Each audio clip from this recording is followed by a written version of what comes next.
You ever feel like life's biggest challenges need these super complicated solutions? Well, what if I told you that the most powerful answers are actually hiding in the simplest stories you've ever heard? Today, we're going to build a toolkit for life, and we're going to do it using timeless wisdom that can help you handle, well, just about anything. So let's kick things off with the one question we all ask ourselves at some point. How can I really become the best version of myself? It's the same question a young boy named Ethan asked his grandfather when he was feeling totally lost about his future. And the answer he got, well, it was way simpler and way more powerful than he ever could have imagined. So here's the game plan. We're going to build that toolkit together. First, we'll lay out the foundation. Then we'll get into the 4 essential tools, one for your inner character, another for daily discipline, a third for when you're facing those big obstacles, and a final one for mastering your perspective. All right, let's get started. We are about to put together a seriously powerful set of mental tools, and not from some dense, boring textbook, but from a handful of simple stories that pack a real punch.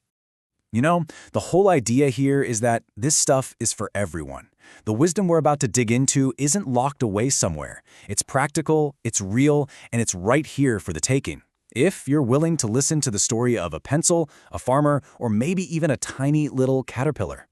First up, we've got the foundation for the entire toolkit, your inner character. I mean, this is the bedrock, right? Everything else we do is built on top of this. And to really get it, we're going to look at the story of a simple pencil. The pencil story gives us 5 basic principles for a strong character. First, just like a pencil in someone's hand, we need guidance from others to be useful.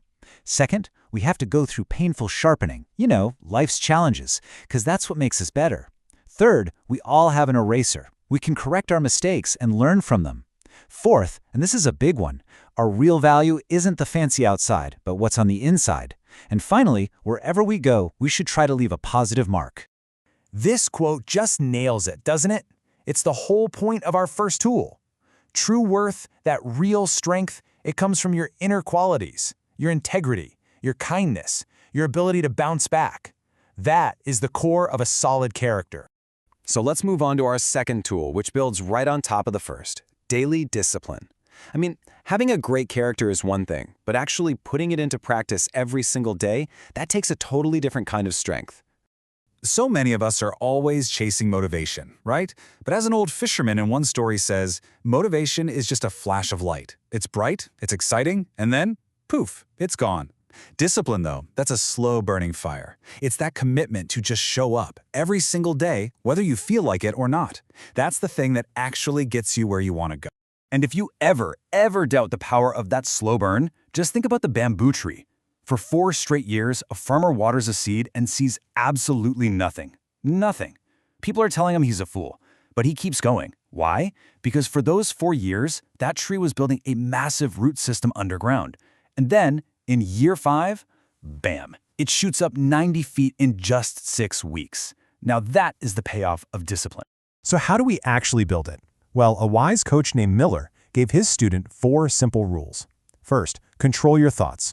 When your mind wanders, just gently bring it back. Second, make a routine. Your brain loves routines. Third, get rid of distractions. Yeah, I'm talking about your phone. And most important, practice every single day. It's those small habits done over and over that really change the game. Okay, so we've got character, we've got discipline, but what happens when life inevitably throws a giant wrench in our plans? Well, tool number 3 is all about facing obstacles. There's this great story about a wise king who put a huge boulder in the middle of a road. The wealthiest people came by, complained about it, and just turned around. A brave warrior came, saw the problem, and just went to report it to the king. But then came a simple farmer.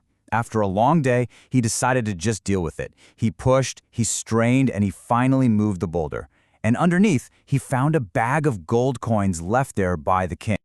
You see what happened there? The opportunity was literally hidden inside the obstacle. The reward was only there for the one person willing to actually deal with the problem, not just complain about it.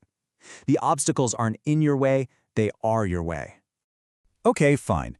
A boulder is one thing. But what about the obstacles that aren't physical? The ones inside our own heads, like a fear that just seems completely overwhelming. So the story goes, there was a cave where this terrifying voice would boom out, scaring off wolves, tigers, even elephants. The voice would yell, "I crush elephants into dust."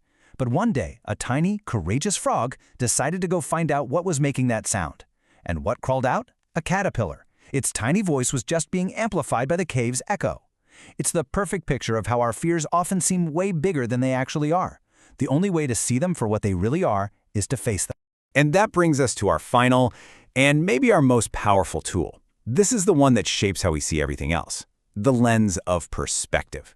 Check this out. A farmer named Adam had a prized horse that ran away.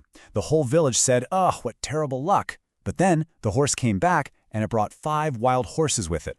Now the villagers are cheering, "What amazing luck." Then Adam's son breaks his leg trying to tame one of the horses. Awful luck, everyone says. But a week later, war breaks out, and all the young men are sent to fight, except for Adam's son because of his broken leg.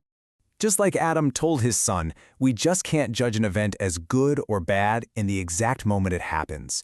We don't have the whole story yet. Perspective teaches us to trust the journey, to have a little faith that even when things are tough, a bigger story is playing out. And there you have it, your life's toolkit, all built from 4 simple stories. The pencil, build your inner character first. The bamboo, practice that patient daily discipline.